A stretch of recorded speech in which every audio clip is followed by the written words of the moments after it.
Why do 2D games animations suck?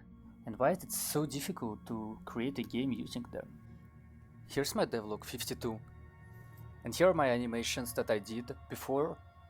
And now I'm gonna tell you why I'm not gonna use them at all. Well, the main issue starts with the 2D limitations that you can get working in Unreal Engine, as well as they don't really go along with the mechanics that I want to implement, being equipment, more interesting combat system that is more hit based, and of course a limb separation. Well, how does Unreal actually limits not only Unreal overall, 2D general limitation that you can experience working with? Well, attaching weapon to the player or even an actor or anything grabbing something, it is very difficult to do because then you need to manually place a socket in each frame in the specific position of your animation. And if you have 50 animations, you need to add the same socket for the 50 animations. If you have 50 frames in each animation, well, 50 times by 50 frames sockets. This being the first problem. Well, the second problem being equipment. Generally, it's very difficult to add equipment for a 2D game because when you're working with sprites, you are very limited to what you have on the screen because this animation and it will stay. It's just a GIF for some people. If you want to add something else, then it should be an overlay. In this case, you want to change your head, equip a helmet or some sort, and you need to separate this head from the rest of the body.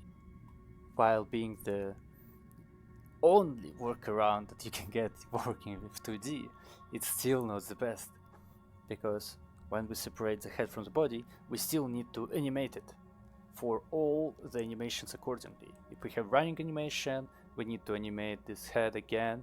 If we have a walking animation, well, we need to animate this head again. Well, what does it mean? This means that our player is now fully modular, but with sprites. We increase the amount of sprites based on amount of modularity. This makes sense. We also increase the amount of animations based on amount of skins we want to have. This sounds very easy, and it is very actually easy to do. But the main reason being is if you separate the body and the head, now we have a very interesting problem. The head should usually be behind the body in the plane, and the legs also should be behind the body. Well, if we want to put our legs in front of the body, we all need to manually move it, and the same for the head. Well, if here is a good example. Here is my animation. My player attacks. His sword is behind his head. The sword should be connected to the body, and the head should be behind the body, because if we move the front arm in front of our head, it should go in front of our head. We need to change their position at the runtime during those animations. This is so much math, and this is absolutely not acceptable. And just imagine separating them. We can fix this without changing it mathematically. We can just separate the right arm and left arm. So now the left arm will be behind the player, but it still should go in front of the head. Well, it will fix that. We don't need to adjust the right arm based on the left arm position. This means we need to do way more cutting in the post-process after animations. This is still possible to do. It's fine. It's, oh yeah. There is just extra time, but you still keep the 2D animation. As you can tell, I did my homework. I have all the research made, and I'm still not telling you everything what I know. But as fast as possible, this is the base, complex, and concept of problems. And all of this 5-6 minutes build up just to tell you that I am not doing this. This is crazy.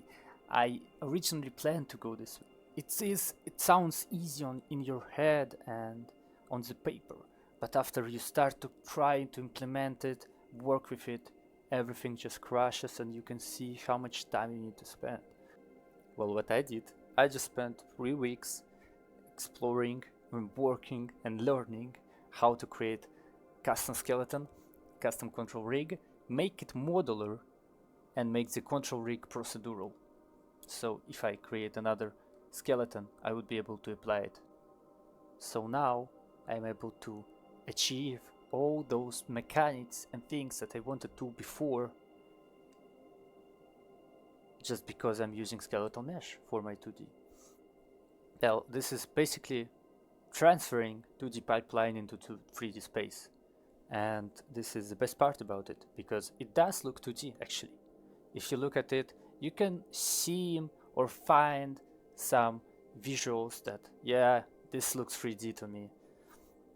Well, because it is. But some people will still say that it looks 2D to them, because it is. It's something in between, and I would really say that it's a pure 2.5D pipeline. I treat it as 3D. My process of creating it is 2D. I can use 3D animation, and I can use 3D visuals, and I can use 2D visuals, and I'm using 2D animations in 3D space. Well, what I can do now is mind-blowing. Well, I can now attach a weapon. I can change the weapon.